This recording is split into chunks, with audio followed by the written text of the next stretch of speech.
श्रीमद्भगवद गीता प्रथम अध्याय श्लोक 39।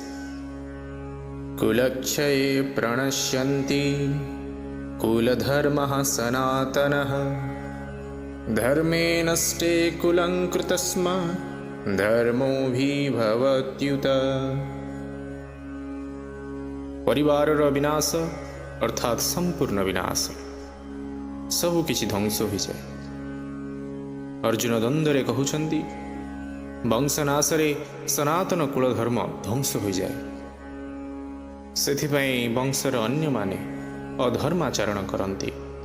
कहिबार अर्थात वर्णाश्रम पद्धति रे कुलर लोकमानंकर आध्यात्मिक उन्नति निमित्त अनेक धार्मिक नीति नियम विधि विधान अछि।